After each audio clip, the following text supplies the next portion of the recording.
Bueno, para nosotros es un gusto tenerlos a todos aquí en el día de hoy. Esta es la primera reunión del CEDEC de este año. Le quiero dar la especial bienvenida pues a nuestro profesor invitado, el doctor Francisco González de Cosío. El doctor Francisco González de Cosío es abogado de la Universidad Iberoamericana de México, tiene una maestría y doctorado en la Universidad de Chicago en análisis económico del derecho y un grado en negocios y finanzas por la Universidad de Harvard. Es autor de muchísimos libros en el tema de libre competencia, es una persona muy experta en el tema del arbitraje internacional, está aquí precisamente para la conferencia que hay en la IVA sobre arbitraje internacional y pues hemos tomado la oportunidad de que nos visite para que pueda dirigir esta primera sesión del CEDEC. Este año tenemos nosotros una agenda muy importante, sobre todo en el primer semestre, ya vamos a ver qué nos inventamos en el segundo semestre. Los días miércoles y jueves tuvimos el congreso, el primer congreso bienal de la Cátedra Bancolombia, que fue sobre el derecho financiero, y es una actividad pues, del Departamento de Derecho Económico aquí en la Javeriana, donde se tocaron tangencialmente algunos temas de libre competencia, pero naturalmente pues, era un foro de derecho financiero, tuvimos varios profesores invitados, tuvimos uno de Perú, tuvimos uno de los Estados Unidos y uno de Italia, y pues se trataron los temas pues, relacionados como con la crisis financiera.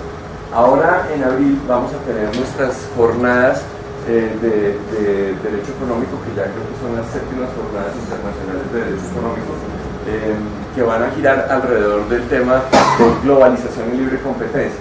Es un evento en el cual vamos a tener dos profesores internacionales, uno que viene de Canadá, que se llama Van der algo, pero no. El de libre competencia es el profesor Gerber, cuyo libro ha traducido la Universidad Javeriana, pues el doctor Javier Cortázar tradujo el libro del profesor Gerber, y vamos a tener se editó en español con Temis, y vamos a tener el lanzamiento del profesor Gerber dentro del marco de nuestras jornadas.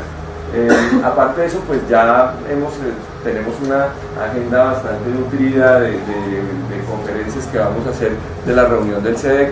Esta es una reunión para nosotros espectacular porque pues han venido personas muy importantes. Quiero darle un saludo muy especial al doctor Emilio Archila, quien es el director del Departamento de Derecho Económico de la Universidad Externados. Para nosotros pues un gran placer y un honor tenerlo aquí con nosotros.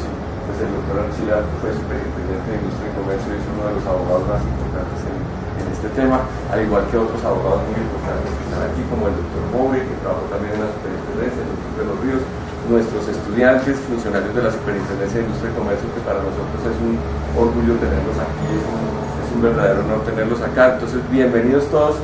Sin más, le quiero dar la palabra a nuestro invitado de honor, el doctor Francisco González de Cosío. Muchas gracias por acompañarnos. Muchas gracias, Alfonso. ¿Cuánto tiempo quieres que...?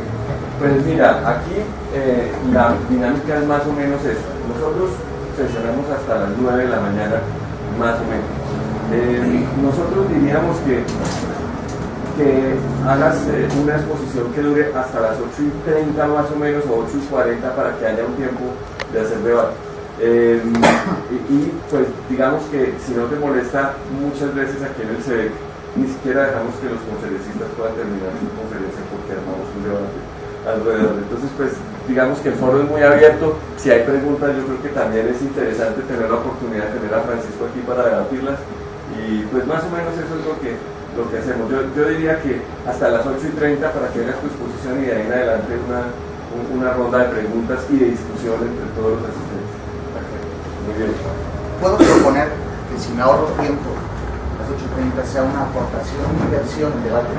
Claro. ¿Sí? Y puedo nada más sugerir, voy a proponer una idea que es controvertida.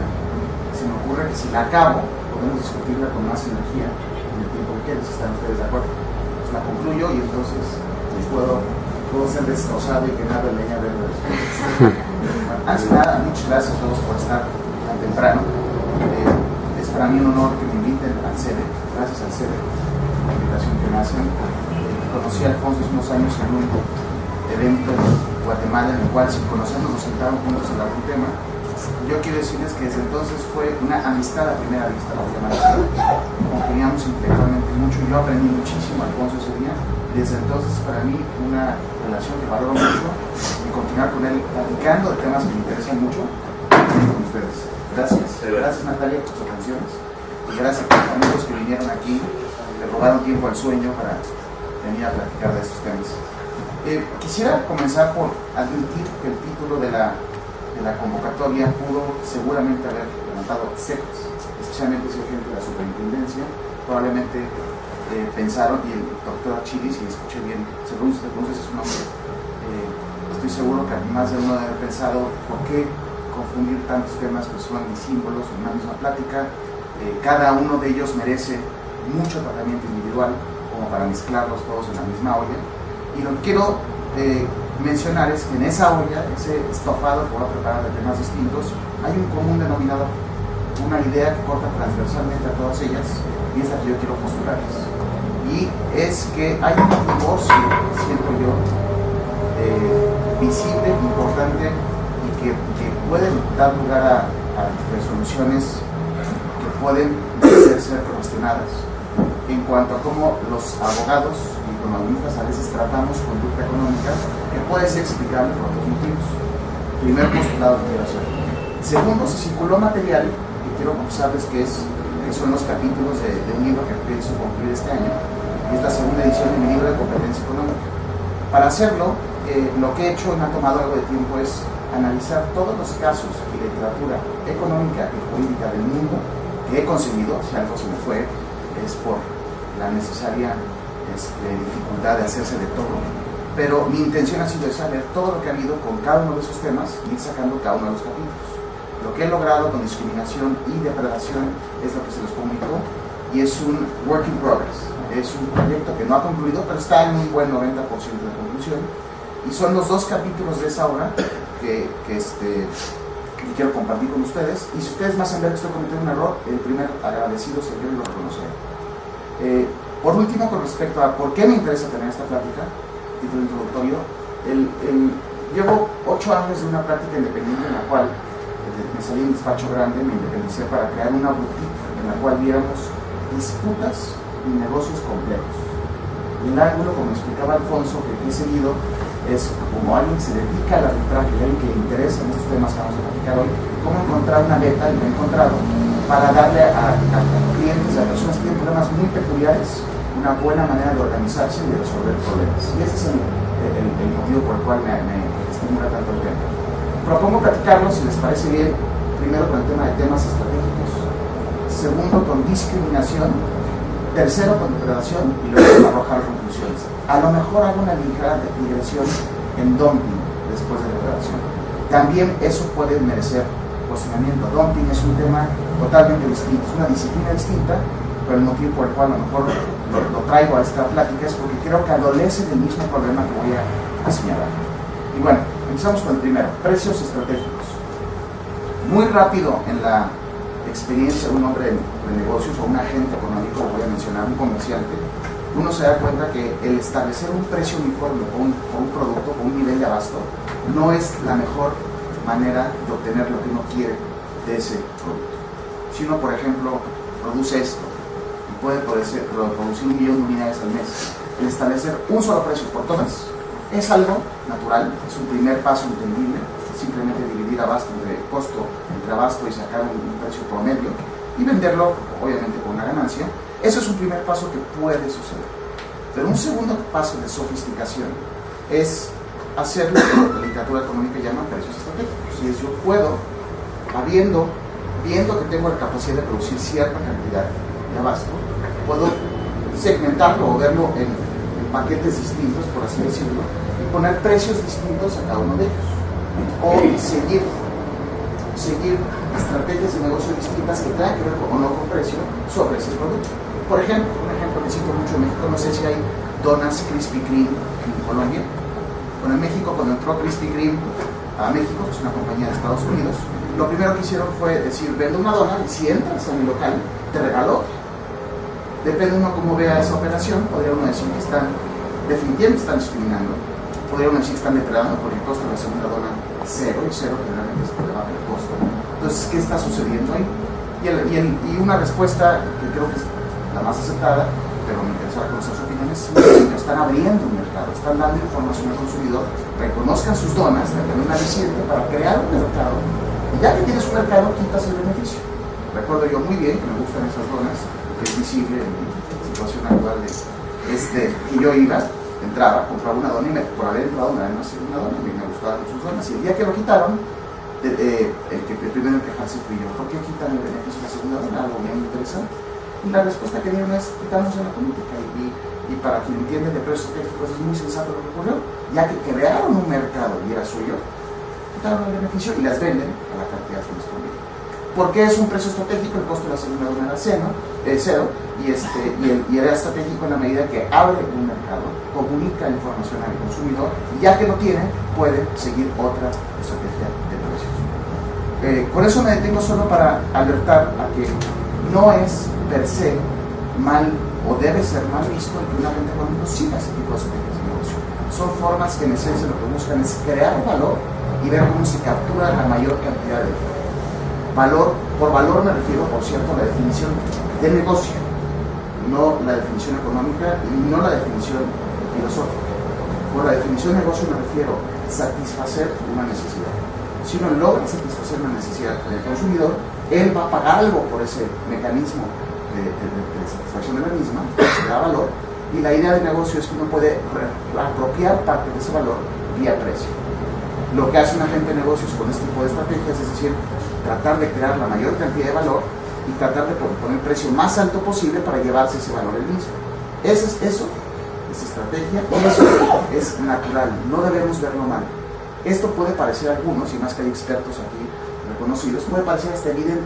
Quiero, más adelante en la plática, voy a señalar algunos ejemplos de casos recientes de entidades importantes de competencia económica que yo sospecho que se está confundiendo estrategia con conducta anticompetitiva. Pero bueno, con ese primer cimiento paso a la fase 2, después de precios estratégicos. Paso a discriminación. La definición más ortodoxa de discriminación por precios es precios distintos. Si por este producto que yo lanzo al mercado, a alguien le cobro 10 y a alguien le cobro 8. Estoy discriminando, dice la definición ortodoxa. Hay quien dice, o diferenciando, discriminación suena a veces feo, pero estoy discriminando por precios. Una definición económica más aceptada, más técnica, es más que precio distinto, ser discriminatorio, lo que hayamos de fijarnos es tasa interna de retorno del producto, porque un producto puede tener elementos distintos de costo, y si hay partes del mismo que uno se ahorra o que se genera más, puede uno vender en forma distinta al consumidor. Y en la medida que eso ocurre, si hay variación en la tasa interna de retorno, entonces puede uno cobrar más con ellos. Ejemplo sencillo: un periódico.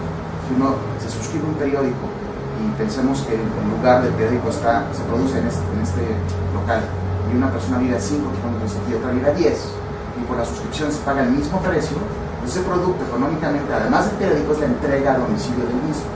Y la persona que está a 10 kilómetros cuesta más en entrega que la persona que está a 5 kilómetros.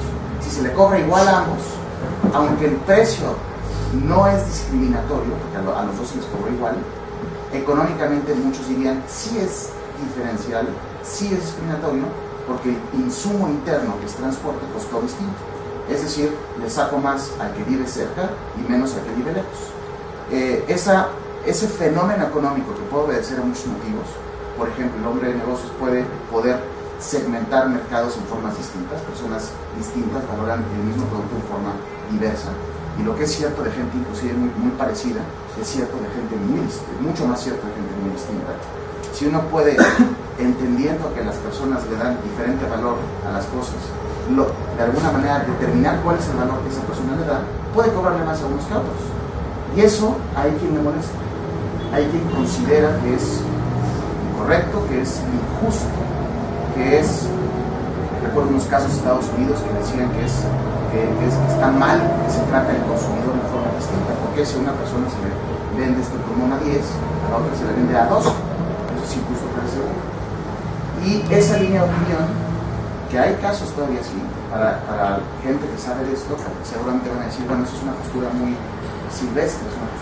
Pero hay casos. Utah Pie de Estados Unidos, la Suprema Corte de Justicia, aunque es un caso viejo, es un caso vivo, es un caso vigente, es un caso que es derecho en Estados Unidos. Básicamente dijo eso, dijo, está mal, es anticompetitivo que diferencias por precios. Por ende, sancionan a la entidad que hace los países.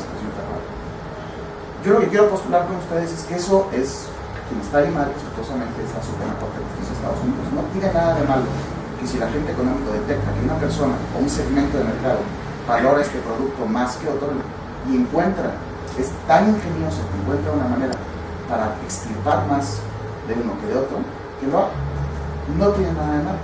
No sé si a lo mejor el que sea discriminación por precios evoca sentimientos como de discriminación racial o discriminación por preferencias sexuales o discriminación por género, pero no tiene nada de malo discriminar. Es más, yo diría que debe uno discriminar. Y quien diga que no, y que trabaja en un despacho, yo le pregunto, y que le pregunte si son jóvenes a su jefe, pregúntenle, ¿le cobras igual a todos tus clientes? Y la respuesta, es más, no se las digo, porque van a ver que les van a responder. Hay un dicho que no sé si se dice en Colombia, pero decimos mucho en México, según el sapo es la pedrada. ¿Lo han oído? Según quién es, ¿le cobras más, le cobras menos? Yo diría que según el sapo debe ser la pedrada. En la medida que tú das más valor a uno, es natural que cobres más. En la medida que das menos, menos. Y valor, pues, es subjetivo. Y obedece a muchas cuestiones que son subjetivas, son a veces filosóficas y obedecen también a factores como ingreso, como nivel social, como ubicación geográfica, como país, etc. Pero no tiene nada de malo. Siguiente tema, depredación.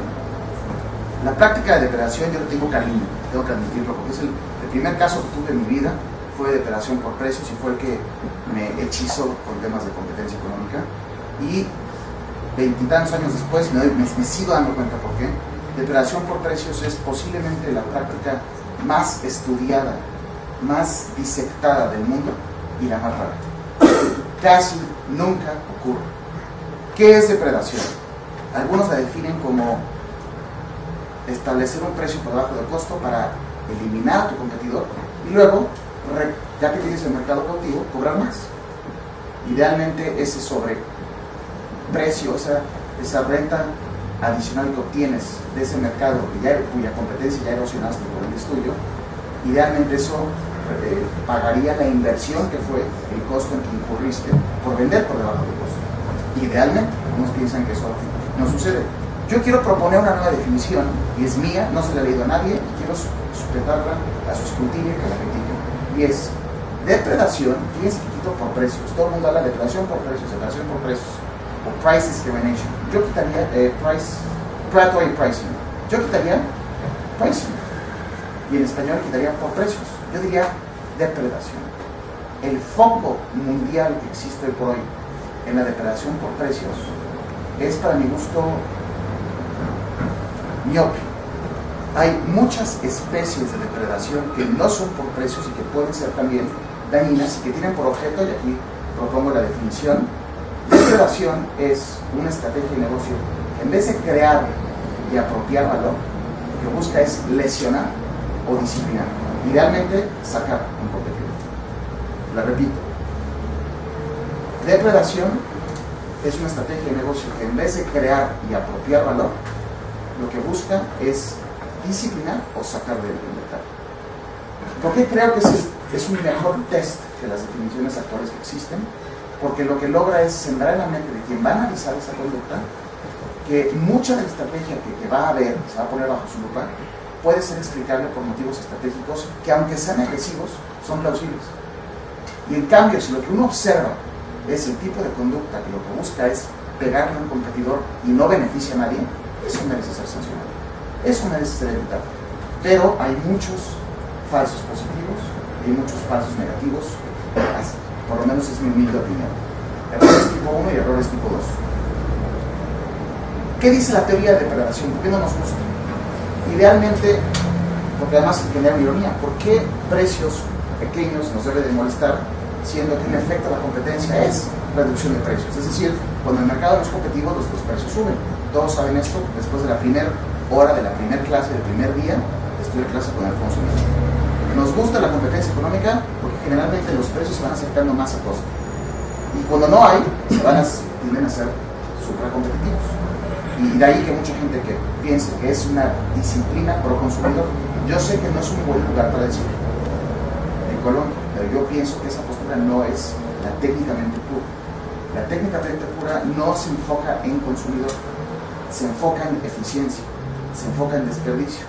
No le importa, por ejemplo, que un agente económico vía, por ejemplo, discriminación, apropie todo el bienestar del consumidor. Y eso significa precios altos para ciertas personas. No le importa eso. Si un agente económico es tan astuto que puede diferenciar, vamos a suponer que yo puedo distinguir que la mitad de este auditorio pagaría 10 por mi producto y la otra mitad pagaría 20, yo puedo discernirlos y evitar que entre ustedes comercien para diluir, para reducir la diferenciación de mercados que he hecho y puedo cobrarle 20 a este y 10 a este, yo me merezco el dulce, el beneficio de haber sacado más a este. Y no tiene nada de malo hacer eso. Por lo menos es mi postura. Algunos amigos en el pasado, como Alexis que está aquí, ha asertiva e inteligentemente atacado ese postulado, pero con mucho gusto lo podemos seguir criticando. Regresando a lo que estaba diciendo, ¿por qué la competencia económica no le gusta precios bajos depredatorios?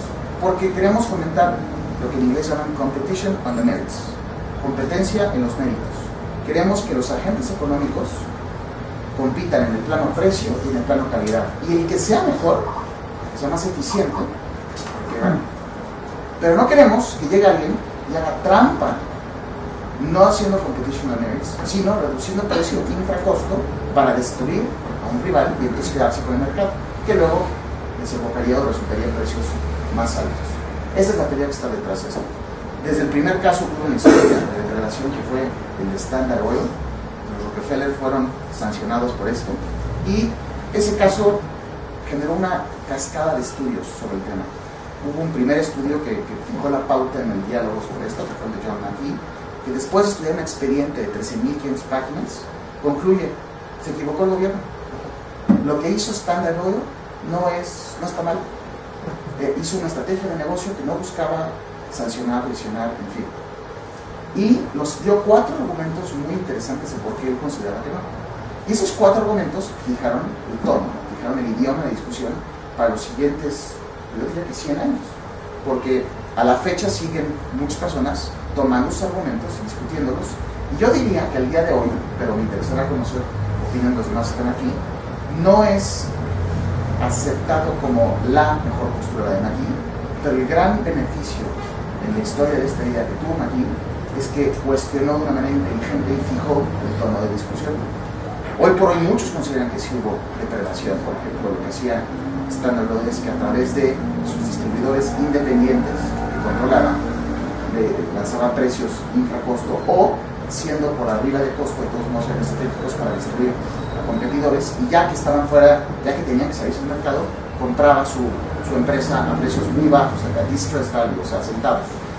Eso es aceptado como lo que en verdad sucedió, pero el que en verdad suceda con frecuencia es algo que muchos tenemos, y me sumo a esa postura, tenemos serias dudas de que en verdad esté sucediendo depredación y que no sea simplemente conducta estratégica del género que expliqué hace unos momentos. Agentes económicos que luchan por las batallas por mercado, lo que hacen es diferenciar segmentos de mercado o soportar menos ganancia, que no es necesariamente pérdida, depende cómo la vean. La Autoridad de Competencia Mexicana ha dicho: yo consideraría depredatorio un precio inferior al máximo que podrías cobrar. Eso, para mi gusto, está fundamentalmente errado. Podrías cobrar aquí, pero en muchas instancias te decides no cobrar ahí, y eso es estrategia. Y no tiene que, la aproximación no debe ser negativa, debe querer entender el fenómeno. Y si el fenómeno busca disciplinar, fíjense que en mi definición no hay estancamiento de costo. Puede ser que vendas por encima de costo con una buena ganancia y aún así disciplinar. Son precios dirigidos, calibrados para lesionar al competidor en vez de crear y apropiar valor. Eso puede estar sucediendo, pero ahí sospechamos muchos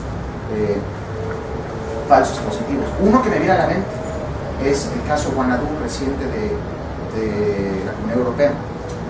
France Telecom, para apropiar el mercado de internet de casas habitación, lanza un precio muy bajo tanto que se llevó, en palabras de la resolución de la comisión, se llevó the lion's head del mercado.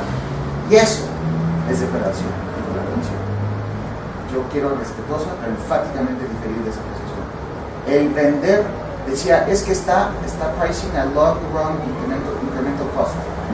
Y eso es algo que a muy largo plazo puede tener sentido, pero inmediatamente genera pérdidas. Había una discusión sobre eso, pero el punto, lo que hizo que cayera del lado de sancionar la decisión de la comisión fue que era una estrategia dirigida a, cito de nuevo, appropriate the lion's head del mercado. Yo creo que le sancionaron a quien deberían estarle aplaudiendo. Gracias a esa táctica, a esa estrategia de negocio, muchos francesitos y parecidos se llevaron tenían email a precios muy bajos y sí, se estaba quedando con el mercado, pero yo postulo que eso es competir. Dumping, sí da tiempo de la ligera digresión de 2 o 3 minutos. Dumping, aunque es un tema, una disciplina que proviene de comercio internacional y que tiene orígenes muy distintos a depredación y a discriminación, postulo, es un postulado, lo admito, atrevido, que nos haría muy bien a todo el mundo borrar esa disciplina de los códigos, que no existiera. Es mala teoría jurídica, peor teoría económica y que es en verdad una medida no arancelaria proteccionista. Eso es lo que en verdad está pasando desde luego. A la persona canadiense que lo ideó, porque es de origen canadiense, la persona que ideó eso, para mi gusto, no ha entendido todo lo que acabamos de hablar de precios estratégicos. Él lo que dice es, existe deslealtad en el comercio internacional cuando vendes de valor exportación a un precio inferior a tu precio de origen, a tu valor normal. Por pongo un ejemplo, Francia, un francés que determina que quiere que sus vinos, además de tenerlos en Francia, los quiere colocar en Colombia y en México. Y su costo son 50 euros. Y lo vende a 200 euros en Francia, porque los franceses valoran mucho el vino y además una sociedad que está bien económicamente, pagan $200 por cada botella de vino. Y en México pues nos gusta el vino, pero no tanto como los franceses, y no somos tan ricos como los franceses. Y lo podríamos pagar a 100 euros. Sigue siendo por arriba de costo, que es 50 euros. Nos lo exporta. Y por cierto, puede haber motivos adicionales muy convenientes para el francés para exportar. Por ejemplo, él sabe que si el abasto adicional o la capacidad adicional que tiene, si la usa y vende en Francia, por regla elemental de economía, va a bajar su precio. Entonces no puede producir más de cierta cantidad. Tiene su mercado para respetar su precio y la determinación del precio obedece al segmento donde quiere lanzarlo. Para respetarlo, no puede vender más. Pero tiene, gracias al comercio internacional, puede acudir a otros mercados. En el ejemplo que pongo, podría vendernos a los colombianos y podría vendernos a los mexicanos. Y gracias a eso, podríamos estar recibiendo los mexicanos y los colombianos un vino que un francés toma por 200 euros a 100 euros. Y todos, es un win-win, porque el francés tiene más mercados y está obteniendo beneficio porque está por arriba de su costo, que es 50. El mexicano toma una buena botella de vino a la mitad de lo que está en París, igual que el colombiano. Pero gracias a un economista o un abogado internacional que dijo, no, eso es desleal. Es desleal que vendas en un mercado extranjero a menos de lo que tú vendes en tu país. Eso, para mi gusto, es economía mal entendida. Es mala teoría jurídica y económica. No tiene nada de malo y, por cierto, no hay nada de lealtad en la competencia. Son palabras que lo que buscan es, para mi gusto, distraer de lo que ahora deberíamos estar discutiendo, que es competir. No tiene nada de malo eso. Gracias a estos paradigmas de comercio internacional, cuando esa botella llega a México o a Colombia, tiene que nuestras autoridades aduaneras pegarle un impuesto de 100 euros para que entre al mismo precio. Resultado, yo no puedo tomar ya esa botella, o si la tomo me cuesta lo mismo que estar en Francia, siendo que gracias a cómo funcionan los mercados, cómo funciona el capitalismo, yo podría estar disfrutando de ello. ¿Por qué lo toco en este contexto? Porque adolece del mismo punto que quiero traer a su atención, y es un divorcio entre lo que la ley o los paradigmas legales aceptados en muchos lugares, cómo aproximan el problema económico y la estrategia de negocio. Con esto concluyo, con un muy buen tiempo de inversión para debate, diciendo básicamente 3 cosas. Recalcar que, uno, en cuanto a las 3 disciplinas, hay una diferente aproximación de los abogados, de los economistas y a veces autoridades de competencia vis-a-vis el fenómeno económico, el aspecto de negocio, que creo que debemos revisitar. Segundo, la aproximación, es más, segundo, el cuerpo de experiencia, por ejemplo, con respecto a depredación, creo que necesitamos nutrirlo mucho más. No conozco ningún caso, a lo mejor otros expertos están aquí conocen, de, por ejemplo, depredación por sobreinversión, que ahí es un tema muy discutible, o depredación por irrupción de vías de abasto, de distribución, o por un pensador de la Universidad de Chicago, yo admito que de la Universidad de Chicago, tengo ese seguro con él. Él decía, hay depredación por sobreutilización del litigio. El litigio es caro, y si hay una simetría financiera entre el agente económico, el depredador y su presa, puede convenirle lanzar litigio, y el costo es tal que lo sacas del mercado. Hay muchas especies de depredación que podría convenir considerar. Muchas gracias.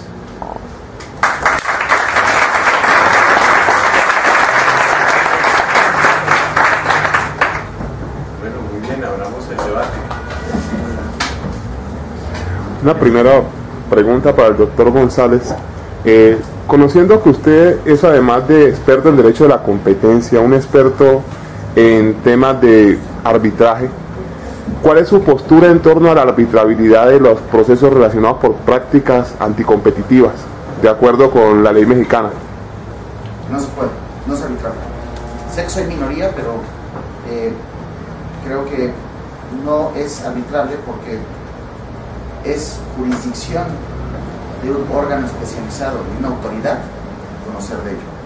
Eso no significa que si un árbitro se encuentra con un contrato, por ejemplo, una exclusividad territorial, deba dejar de conocer de ese asunto. Lo que debe hacer es determinar, siendo el árbitro un mecanismo contractual para resolver problemas, tiene que determinar lo que deba determinar, y si eso detona una consecuencia de competencia económica, pues que se denuncia ante la autoridad y que ya sancione.